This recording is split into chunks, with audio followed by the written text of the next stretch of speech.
Our story begins in the thick, silent gloom of 1980s London.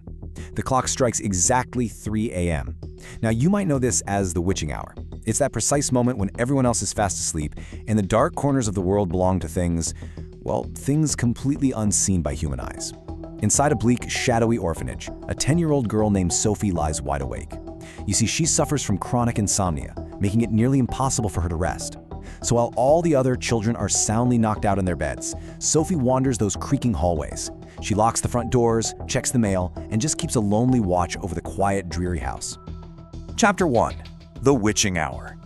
Imagine standing there in the cold, little bean, when a strange, low-frequency hum starts echoing through the foggy cobblestone streets. It's the kind of sound you actually feel in your chest before you even hear it. Sophie creeps over to the window, peering through her glasses into the misty darkness. And out there, she spots a looming, cloaked figure, easily 24 feet tall. He's carrying a massive, trumpet-like horn and this weathered leather suitcase. Frozen with terror, Sophie scrambles back to her bed and hides under her thin blankets. But it's already too late. A gigantic pale hand reaches directly through her window, wraps tightly around her blanket, and plucks her right out of bed. Before she can even manage a scream, the giant just vanishes into the London fog, sprinting across rooftops and leaping over hills with a supernatural speed no human could ever match. Chapter 2. Welcome to Giant Country.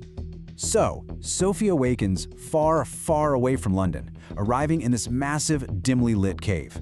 And the space is uniquely decorated, to say the least.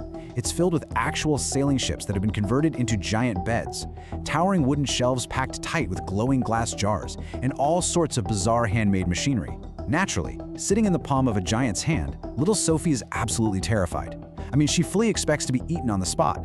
But instead of a vicious monster, she meets her captor, who turns out to be incredibly gentle. He is the BFG, the big, friendly giant. He speaks a strange, fractured dialect called gobblefunk. He jumbles his sentences beautifully, radiating this deep kindness despite his highly confusing vocabulary. He carefully explains to Sophie that he only snatched her from the orphanage because she saw him. He just couldn't risk her revealing his existence to the human world. He isn't a monster at all. In fact, he captures dreams, blending them in his cave to lovingly deliver to sleeping children every single night. But here's where things get a little complicated, and where Sophie really realizes the stakes. She quickly learns that the BFG is actually an outcast in his own home. You see, unlike the other giants in Giant Country, the BFG is a strict vegetarian. He survives entirely on something called the snozcumber.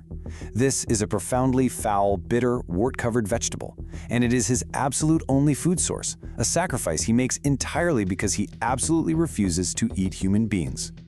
Now, to get that nasty snozcumber taste out of his mouth, he washes it down with something very special called frobskottel. It's a green, fizzy drink, but here is the fascinating scientific twist of Giant Country.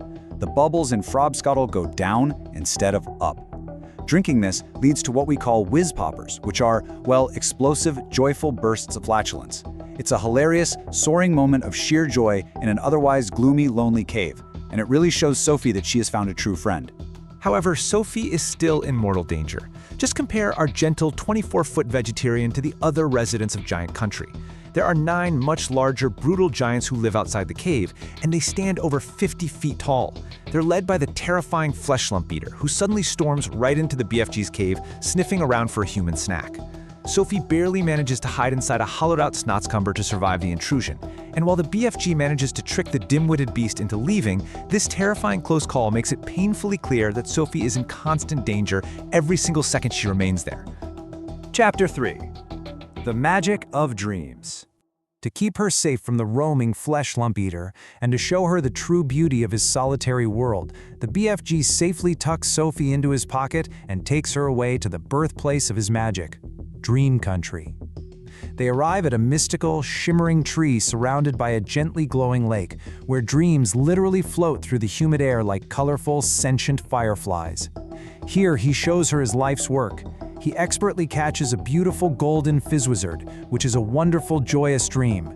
But he also reluctantly uses his net to capture a dark, thrashing trogglehumper, a terrifying, violent nightmare. He meticulously bottles them both, proving himself a true master at catching the unseen thoughts of the night. Chapter 4. A Royal Nightmare. Sadly, the magical wonder of Dream Country fades pretty quickly upon their return. Those other giant bullies are waiting near the cave.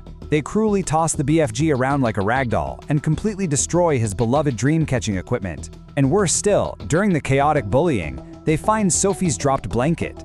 The monsters immediately realize a human is hiding in their midst and enthusiastically plan a massive hunt to track her down and eat her. Knowing they can't simply run forever, Sophie realizes they need a permanent solution to stop these man-eating giants once and for all. Showing incredible bravery for a 10-year-old, she concocts this brilliant, daring plan to travel back to London and ask the Queen of England for help. So, step 1, the BFG uses his master mixing skills to blend a custom nightmare tailored specifically for the Queen, showing the horrific reality of the man-eating giants. Step 2, they sneak past the royal guards into Buckingham Palace under the cover of night. Step 3, the BFG blows this highly specific dream right into the Queen's bedroom using his massive trumpet. And step 4, they just sit and wait patiently on the windowsill for Her Majesty to wake up. Amazingly, the execution of this wild plan works flawlessly. When the Queen wakes up absolutely terrified from the vivid nightmare, she looks directly toward her window and finds little Sophie standing right there, exactly as the dream predicted. The BFG then bravely reveals himself to the shocked palace staff in the royal gardens. What follows is a hilariously absurd royal breakfast. The BFG is served massive, giant-sized breakfast trays by an army of butlers. He politely dines with the Queen, introduces the extremely proper royal court to the loud joys of downward bubbling frobscottle, and, most importantly, successfully convinces the Queen that the man-eating giant threat is completely real. Chapter 5. Capturing the Man-Eaters. Well, the Queen doesn't waste a single moment. Guided from the air by the BFG and Sophie, she sends a massive fleet of heavily armed military helicopters straight into the heart of giant country. In the first minute, the thunderous roar of the helicopters wakes the giants. By minute 5, the BFG uses that dark, thrashing Trogglethumper nightmare he caught earlier. He deploys it to trap the evil giants in a state of sheer, paralyzing terror. It's a total masterstroke of magic and bravery, allowing the soldiers, by minute 15, to safely approach and bind the massive, roaring monsters in heavy steel chains. And within the hour, the helicopters lift them high into the sky, completely banishing them to a remote, barren island in the middle of the ocean. Their poetic punishment? They are forced to eat absolutely nothing but foul, bitter snozcumbers for the rest of their days. With giant country finally at peace, the world is safe. Our brave little Sophie is joyfully adopted by the Queen's staff. She moves into the palace and finally gets what she always needed: a beautiful, quiet room where her insomnia fades away and she can sleep soundly at last. Meanwhile, the BFG returns to his cave, finally free to mix his beautiful dreams without ever living in fear of those bullies again. So, my little listeners, what should you take away from this explainer? As you drift off to sleep tonight, ask yourself this. Next time you hear a low, vibrating hum in the foggy night, will you pull the covers up tight, or will you bravely look out your window? Remember the courage of little Sophie, and remember that if you ever feel lonely, just whisper a quiet greeting to the wind, because somewhere out there, a gentle giant with massive ears is always listening, always mixing sweet dreams, and always watching over you from afar. Sleep tight, little beans.